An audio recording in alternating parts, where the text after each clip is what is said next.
Well, we did it. We looked at every single main faction in Fallout 4 and we analyzed them and evaluated them militaristically. Then we placed them into a massive battle and saw who I thought came out on top. So now let's drag this out even further and let's talk about the Gunners. The Gunners of Fallout 4 are a faction that somehow seems to have endless military muscle, but yet no intention to take the Commonwealth with it whatsoever. The machinations of my mind are an enigma. Is mayonnaise an instrument? Gives me conniptions. Or do anything with the Commonwealth for that matter. But before I get ahead of myself, I'm not stopping there. Oh no, I'm going to be dragging this series out as far as I possibly can. I'm not only going to be looking at the Gunners, but I'm also going to be looking at every single unplayable faction from Fallout 4 and evaluating them militaristically. And not to mention also all the DLC factions from Fallout 4. And well, we have quite the few factions to get through, so let's start with the Gunners of Fallout 4 and evaluate them militaristically.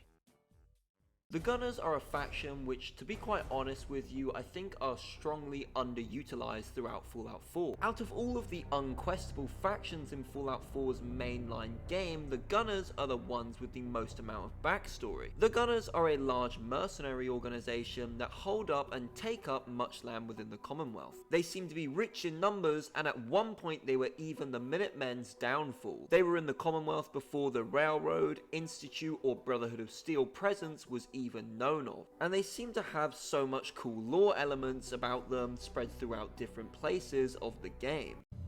You said there were gunners out there? The blackest-hearted mercs around, friend. Well-armed, organized. So, you know, make sure they don't catch you. Blackest-hearted mercs around, friend. Well-armed, organized. So, you know. And they seem to have so many different lore elements spread about them throughout the game. So you would think they would be Fallout 4's 5th main faction. You know, they would perfectly fit into the game's story. The Gunners had beef with the Minutemen. They have an established force and they seem to be pretty well fleshed out as a faction, and they seem to have somewhat of their own ideas of the Commonwealth, I'm sure. But nope. We get the let's say vending machines before people are faction, the Railroad. You guys all think you're so much better than me.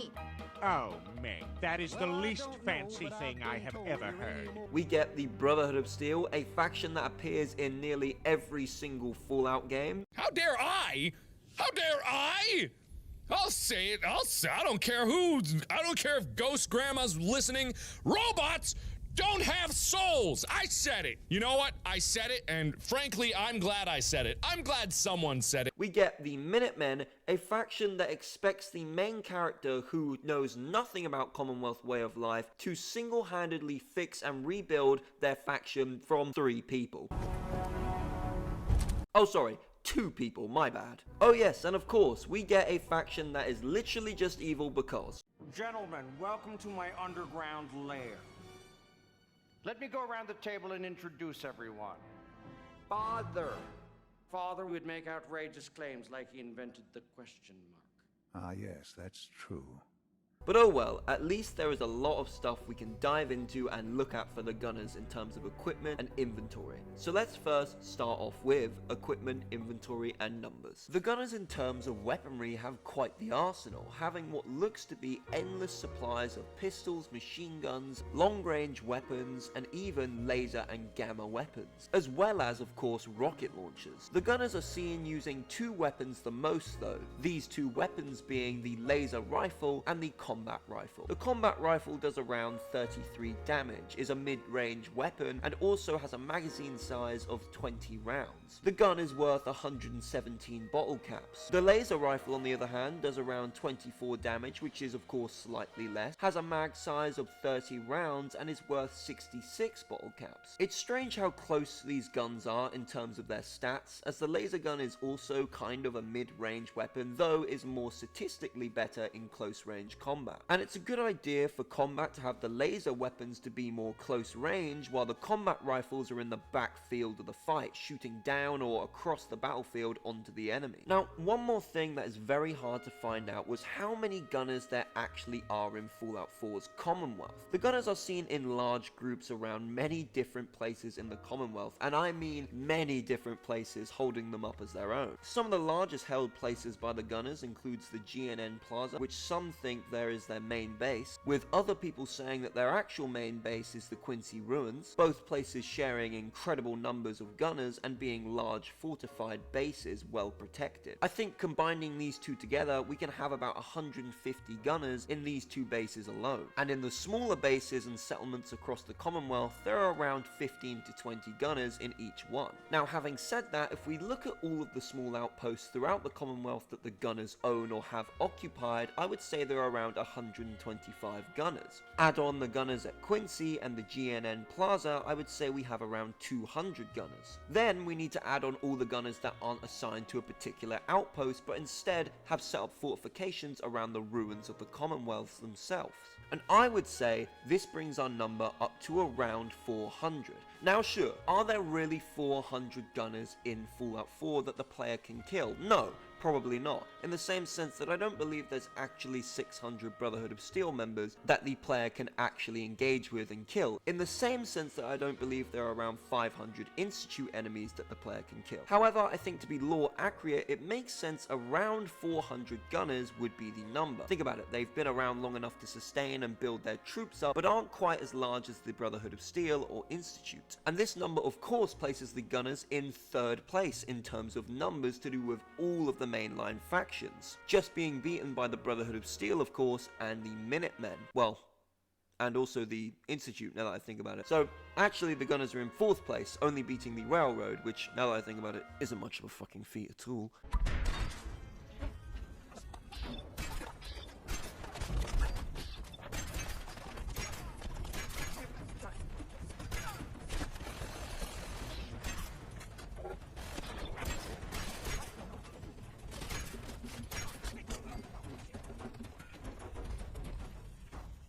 But hey, the gunners for a side faction still have a very large faction size, if I'm being honest. We also know that the gunners have a finite amount of vertibirds, so I will say they have 8 of them. I think this is represented well throughout the game. I also think the gunners have around 100 to 50 gamma guns, around 20 rocket launchers, and maybe 2 mini nukes at the most. I think the gunners have around 15 sets of power armor, as we can see them in power armor throughout the game. I also think the gunners then would have around 200 laser weapons and around 200 normal weapons, as when you're fighting the gunners, most of the time they will 50% of the time have a normal weapon that isn't laser or gamma, and then the other 50% of the time they will be using a gamma or laser weapon, most of the time being a laser weapon. So without further ado, let me show you the final statistics for the gunners' stats, equipment and numbers.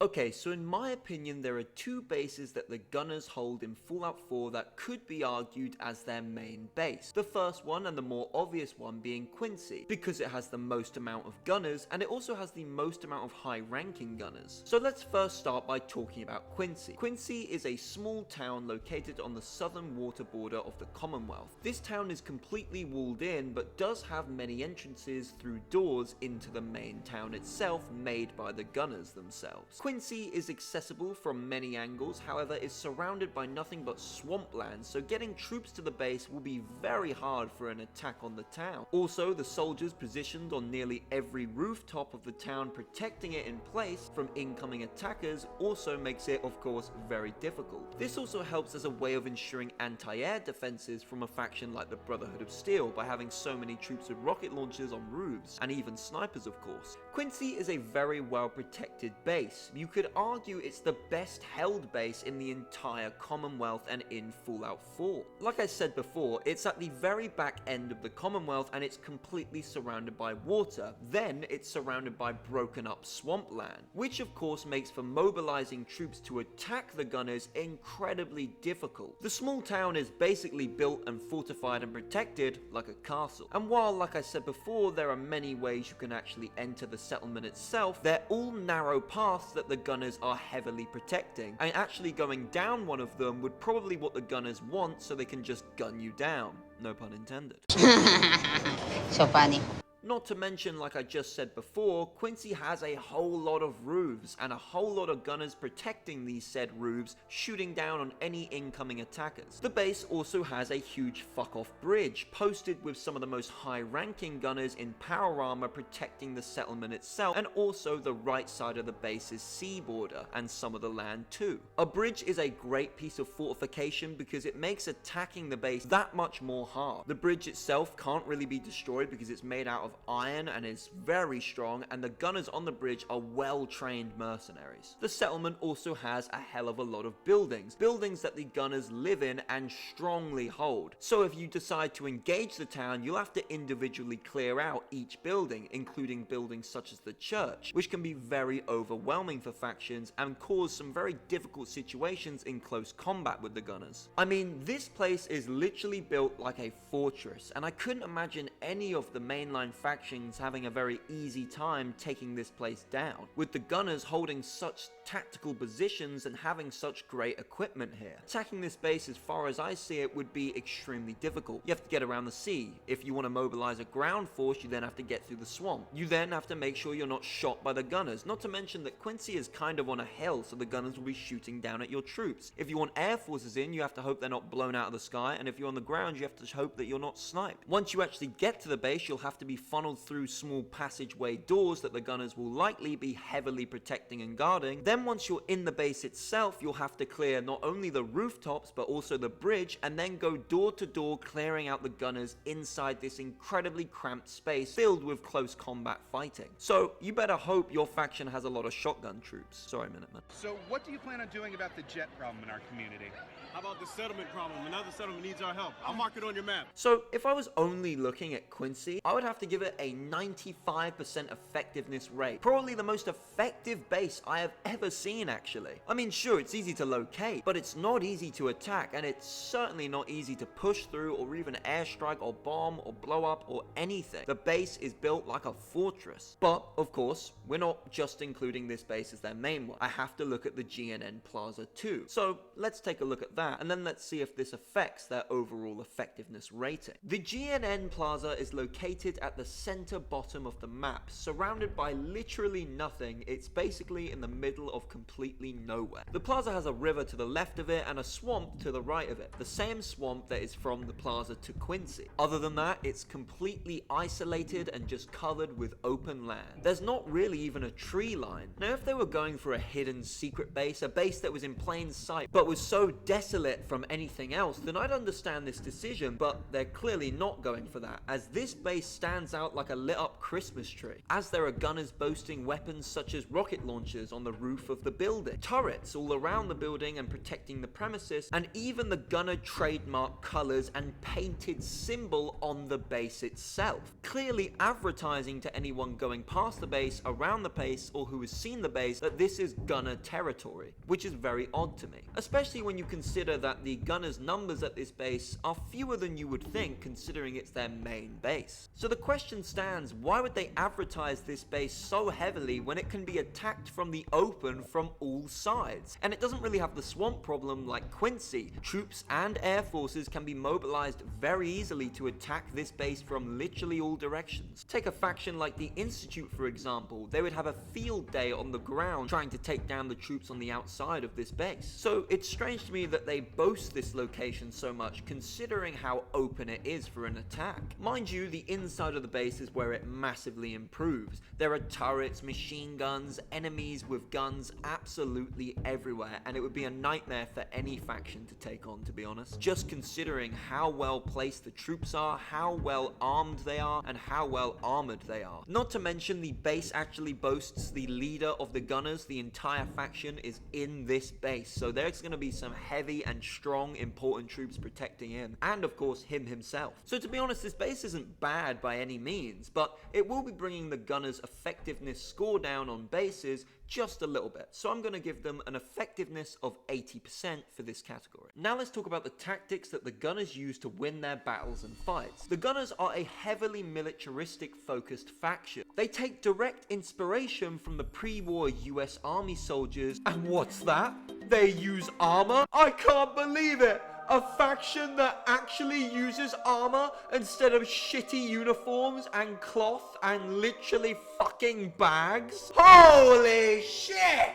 I mean, don't get me wrong, at least 2 out of 4 of the main factions in Fallout 4 actually know what they're doing when it comes to armor, but now there's fucking 3 of them! The gunners do armor really well, is what I'm trying to say. The gunners wear strong plated armor, much like the modern US Army and modern armies across the world to this day. They wear breastplates and helmets, and they take precaution very seriously when it comes to protecting their soldiers from projectiles, bullets, and heavy blows from objects, which is a nice feature and adaptation for a very military-focused faction, as the reason helmets were actually invented in World War I and carried on to be used in World War II wasn't actually because of bullets hitting you in the face. In fact, if bullets hit you in the face in World War I or II and you had a helmet on, the helmet wasn't really going to do jack shit. It wasn't going to save you from that 50 cal is what I'm trying to say. It's the cutest fucking thing I've ever seen in my entire life.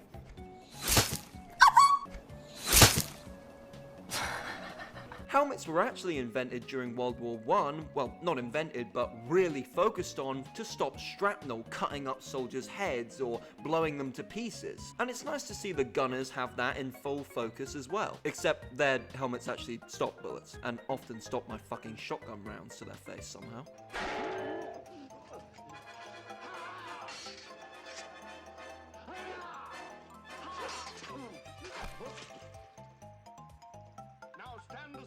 Worthy adversary. 'Tis but a scratch.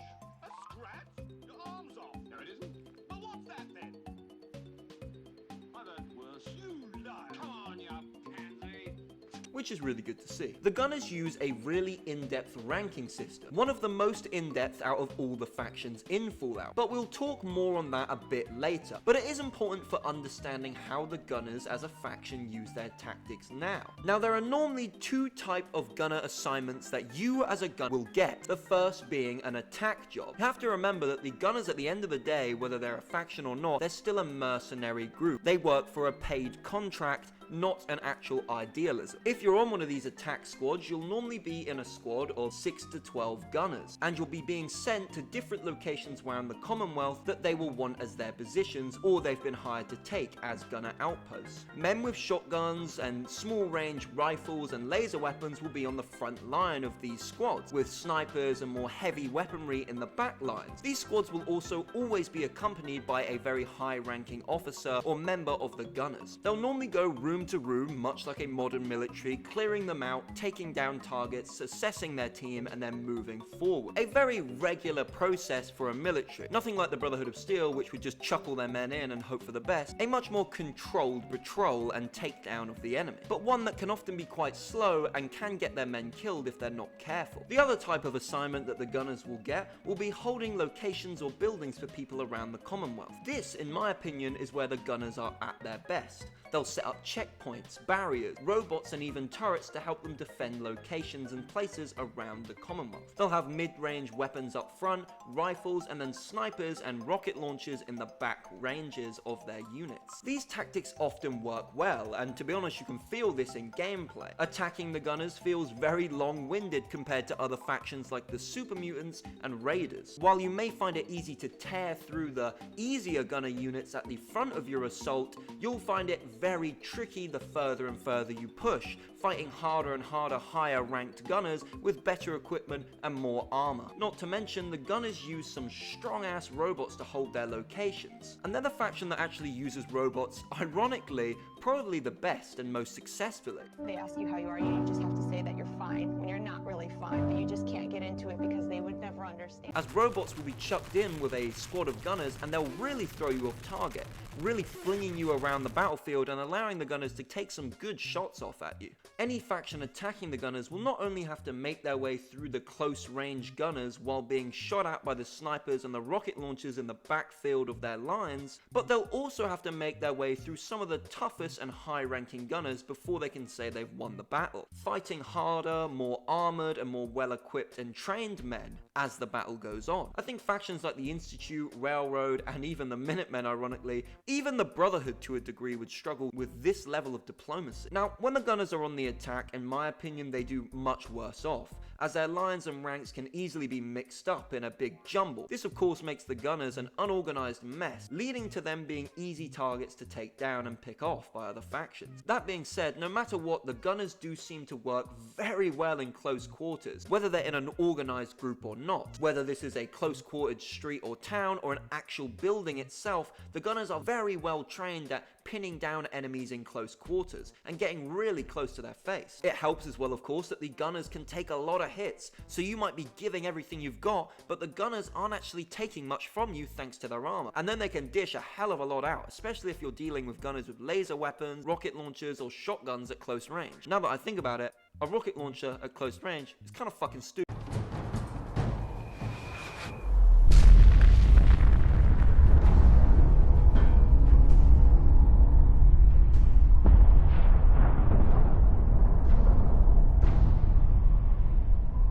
So while they're not great on the offensive, on the defensive, they are really, really great. And in close quarters, they're just amazing in general, whether their lines are broken up, whether they're on the attack, or whether they're on the defense. In close quarters, the gunners are a force to be reckoned with. So overall, I'm going to give the gunners an 80% effectiveness on the effectiveness scale for tactics. Now let's talk about the gunners' biggest feat, which is actually harder to do than you would think. The gunners are a strong faction, but because we can't play as them indirectly in the game, it's harder to actually see what their individual feat is within the game. Especially when most of the time you run into the gunners as friendly gunners, they are all gonna die moments later in the game. However, there is one concrete feat we know of that the gunners were able to achieve. That feat, of course, being the downfall of the Minutemen and the final nail in the coffin for their faction, as well as the taking over of Quincy. Now, we don't actually know an awful lot about the battle itself for Quincy, but we do know that the gunners defeated the Minutemen, at the time the Commonwealth's probably strongest faction. Now that being said, the Minutemen was already heavily depleted and crumbling from the inside, and had already lost their main base and been betrayed, but nonetheless, I could not imagine the taking of Quincy was an easy battle or easy settlement to take from the Minutemen, with the gunners probably having to use some of their best tactics to actually take the town from the, at the time, very well trained and disciplined Minutemen who decided to stay and help the people of Quincy. From Preston's accounts himself says that they gave the gunners a hell of a hard fight, but the gunners were able to push through.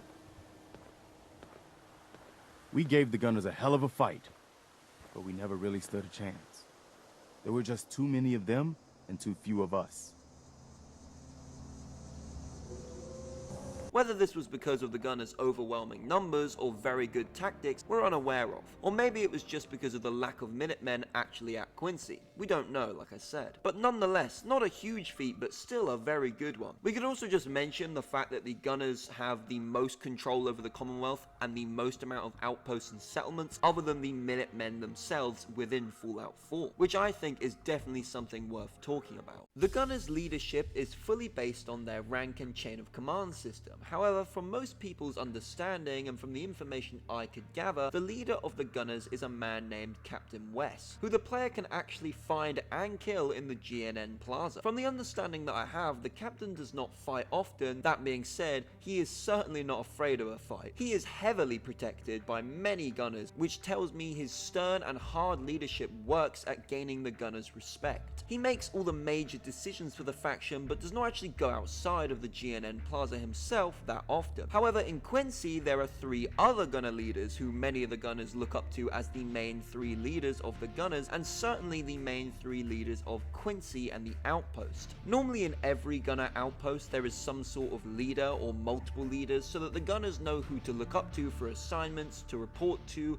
or people they need to tell things to. These gunners also oversee and control the main bases to ensure order of the gunners in these bases. As you have to remember, once again, the gunners are mercenaries, so you don't want them getting out of control. This also helps, like I said, so that the gunners know where to get their assignments and missions from. This helps, of course, at making the gunners' operation feel more strong and like an actual military itself. I must say, now that I'm thinking about it, choosing to place the gunner main headquarters at a radio station and having the leader there is an incredibly good idea, as the leader of the gunners can broadcast and message out to his soldiers and men whenever he needs to. It's a very powerful place in the Commonwealth to be able to actually broadcast your voice and send holotapes and messages out to your men when you need to, which probably means many of the gunners have heard his voice even if they haven't seen it. So all in all, I would actually say that the gunners leadership works very well, so I'm going to give the gunners leadership a 85% effectiveness on the effectiveness scale for leadership. Now, what's good in a faction without a chain of command? So now, let's talk about the gunners chain of command in Fallout 4. The gunners, like I said at the start of the video, have one of the most in-depth chain of commands out of all the factions in the Fallout games. I mean, there are loads of different ranks within the gunners. It really does feel like the gunners are a full-fledged military force, and this is important for many reasons. The main one being it helps keep the gunners faction structured. This faction, more than any I would argue, would completely fail and fall apart without some sort of ranking or structured chain of command system, as it would just turn into another raider group. Every one of the gunners has someone to report to, which helps to keep the gunners in control and not just have them falling into a mess of different killers trying to outcompete each other for a paycheck. You know, normally what hired guns are. The chain of command means that the gunners also always have someone to call to if they need help in the field. If they were all the same rank, they wouldn't have to work together, and one of the key features and key things that sums up the gunners is the fact that they rely on each other to complete jobs and assignments. It's worth also saying the reason I'm not individually going over their ranks like I would usually is because there are just so many ranks and chains of command. There are majors, captains, sergeants, recruits. There's a lot of ranks, okay? But a core part of the gunners is the fact that they never fight alone. You'll never find a gunner alone like you will find a courser alone. Every single one of their units is fighting together. Out of all the factions in Fallout, I would say the gunners are the ones that use teamwork the most. Think about it, the Railroad of Agents who do single assignments, the Brotherhood as Liberty Prime, okay, fine, bit of a stretch. The Institute has their synth coursers, and the Minutemen is basically just run by the fucking general.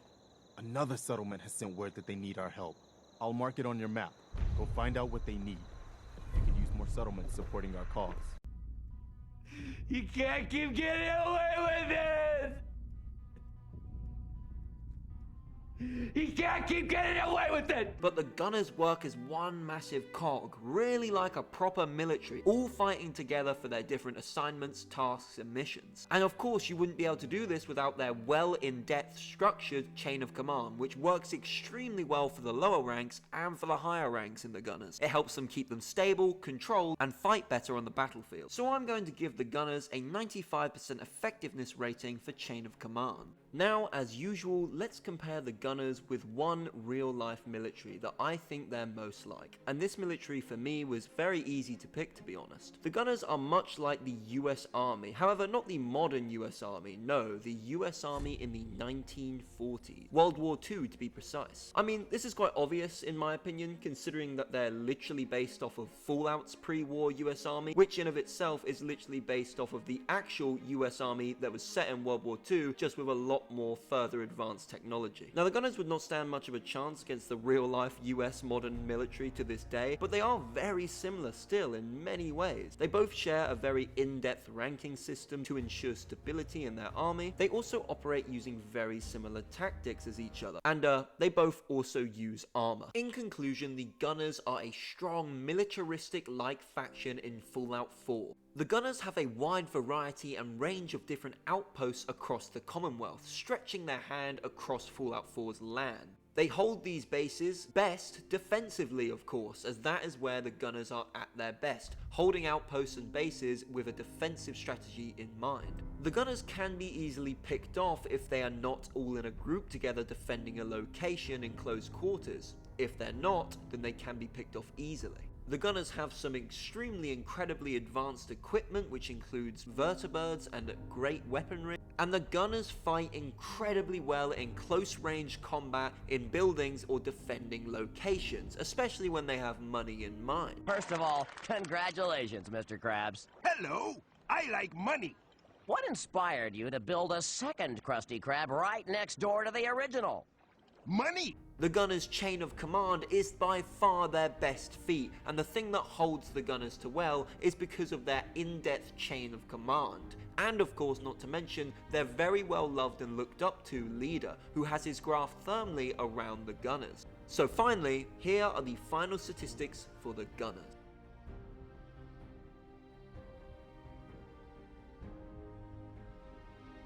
Thank you guys ever so much for watching this video. If you liked it, please do feel free to like and subscribe, and comment down below what you thought of this video and what you think of the Fallout 4 factions militaristically. Let me know what you want to see next from the channel, guys, what sort of video you want to see next, and let me know what faction you want me to take a look at next. I'm feeling, because I'm going to do all the side ones, I kind of want to do either the Super Mutants or the Raiders, so that's probably what I'll do next. As for this month, it's quite a Bethesda heavy focus month, but I haven't quite figured out the next video, so let me know, guys. Hope you've all had an amazing week, a fantastic time watching this video, and I will see you all in the next video. So stay safe, guys. See you all next time. Peace.